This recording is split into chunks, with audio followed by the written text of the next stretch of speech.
তিতাস নদীর অববাহিকায় সুদীর্ঘকাল থেকে এই অঞ্চল অর্থাৎ দৌলতপুর, মিঠাইভাঙ্গা, আড়ালিয়াকান্দি, দয়রাকান্দি ও আলগির চর এই পঞ্চগ্রামে জনবসতি গড়ে ওঠে।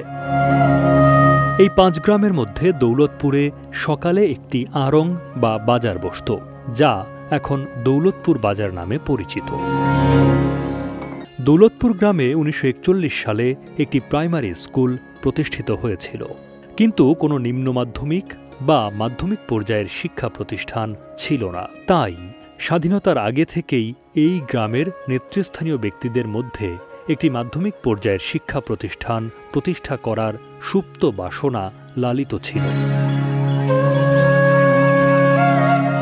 এই পঞ্চগ্রামের শিক্ষার্থীদের জন্য পার্শ্ববর্তী ও দূরবর্তী দুটি গ্রামের স্কুলে গিয়ে পড়াশোনা চালিয়ে যাওয়া অনেক কষ্টসাধ্য ছিল। ১৯৭৩ সালে এই গ্রামের বিশিষ্ট ব্যবসায়ী জনাব সলিমউদ্দিন সওদাগর সাহেব গ্রামের অন্যান্য বিশিষ্ট ব্যক্তিবর্গ, ওনার কাছের সহযোগী বজলু মিয়া মেম্বার, লুৎফুল হক মিয়া এবং যোগেশচন্দ্র বাবুকে সাথে নিয়ে প্রতিষ্ঠা করেন আমাদের প্রিয় বিদ্যাপীঠ দৌলতপুর উচ্চ বিদ্যালয়।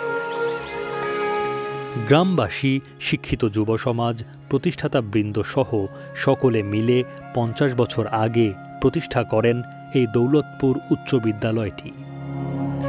যারা কোনরূপ পারিশ্রমিক ছাড়া বিদ্যালয়ের সূচনালগ্নে শিক্ষকতা করেন তারা হলেন দৌলতপুর গ্রামের জনাব ইঞ্জিনিয়ার আব্দুর রহিম, জনাব রণজিৎ রায়, হরিবল ঠাকুর, জনাব অবনীমোহন সূত্রধর, জনাব সিদ্দিকুর রহমান, জনাব মোহাম্মদ আব্দুল মান্নান ও জনাব আব্দুর রৌফ এবং দয়রাকান্দি গ্রামের জনাব ইঞ্জিনিয়ার মোহাম্মদ মুজিবুর রহমান।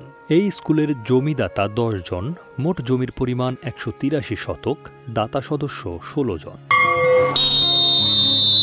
ষষ্ঠ, সপ্তম ও অষ্টম শ্রেণীর প্রায় ১০০ শিক্ষার্থীকে নিয়ে আমাদের বিদ্যালয়ের শুরু হয় ১ জানুয়ারি ১৯৭৩ খ্রিস্টাব্দে। প্রতিষ্ঠাকালীন প্রধান শিক্ষকের দায়িত্ব পালন করেন উজানচর গ্রামের অবসরপ্রাপ্ত থানা শিক্ষা অফিসার জনাব মোহাম্মদ ইদ্রিস বিএ। ১৯৭৬ সালে সর্বপ্রথম অত্র স্কুলের শিক্ষার্থীরা বাঞ্ছারামপুর কেন্দ্রে এসএসসি পরীক্ষাতে অংশগ্রহণ করে।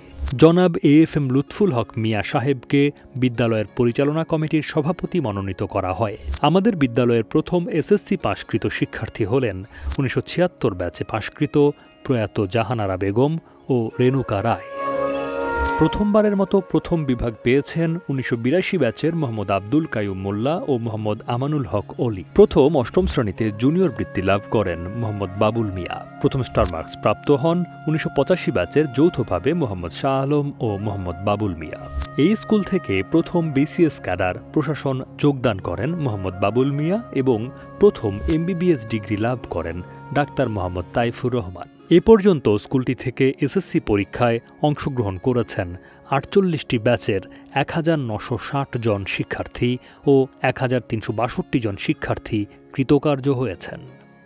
বিদ্যালয়ের গড় পাশের হার ৬৯%। ৫০ বছরে এসএসসি উত্তীর্ণ সকল শিক্ষার্থীর তথ্য বিশ্লেষণে দেখা যায় যে জুনিয়র বৃত্তি ১৬ জন, এসএসসিতে স্টার মার্কস ১৫ জন, প্রথম বিভাগ ও A+ ১৬০ জন, এসএসসিতে বৃত্তিপ্রাপ্ত ৭ জন এবং দ্বিতীয় বিভাগ প্রাপ্ত হন প্রায় ৪০০ জন। এই স্কুলের কৃতী শিক্ষার্থীরা বিসিএস ক্যাডার, সরকারি প্রথম শ্রেণীর কর্মকর্তা, বাংলাদেশ সশস্ত্র বাহিনী, বিভিন্ন ব্যাংকের উচ্চপদস্থ পদে, বিভিন্ন বেসরকারি প্রতিষ্ঠানের স্বত্বাধিকারী ও নির্বাহী পদে, স্কুল কলেজের শিক্ষকতায়, নিজস্ব ব্যবসা পরিচালনা এবং প্রবাসে বিভিন্ন পেশায় নিয়োজিত রয়েছেন।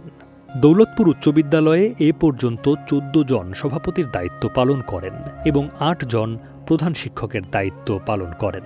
বর্তমানে স্কুলটিতে ১৩ জন শিক্ষক, ৬ জন স্টাফ রয়েছেন।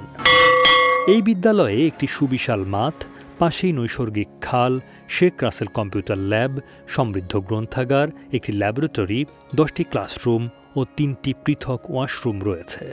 স্কুলের ক্রীড়া শিক্ষকের তত্ত্বাবধানে খেলাধুলায় শিক্ষার্থীরা জেলা ও বিভাগীয় পর্যায়ে প্রতিযোগিতায় নিয়মিত অংশগ্রহণ করে। বিদ্যালয়ে স্কাউট ও গার্ল গাইড রয়েছে। দৌলতপুর সাহেব বাড়ির কৃতি সন্তান ধনাঢ্য ব্যবসায়ী জনাব এএফএম আব্দুল মোমেন জমশেদ সাহেব বিদ্যালয় পরিচালনার ক্ষেত্রে উল্লেখযোগ্য ভূমিকা পালন করেন। তিনি নিজের অর্থ ব্যয়ে স্কুলঘর নির্মাণ সহ শিক্ষা অবকাঠামো তৈরি করে গুণগত শিক্ষার পরিবেশ সৃষ্টিতে প্রয়াসী হন। নিজের অর্থ ব্যয়ে শিক্ষকদের বেতন ভাতাও প্রদান করেন। শিক্ষার পরিবেশকে মজবুত ও নির্বিঘ্ন করার জন্য জনাব মোমেন সাহেবের আহ্বানে সাড়া দিয়ে দৌলতপুর গ্রামের আরও এক ধনাঢ্য ব্যবসায়ী জনাব আলহাজ মিজানুর রহমান বা মিজান হাজি সাহেবও নিজস্ব তহবিল থেকে কিছু অর্থ স্কুলে দান করেন।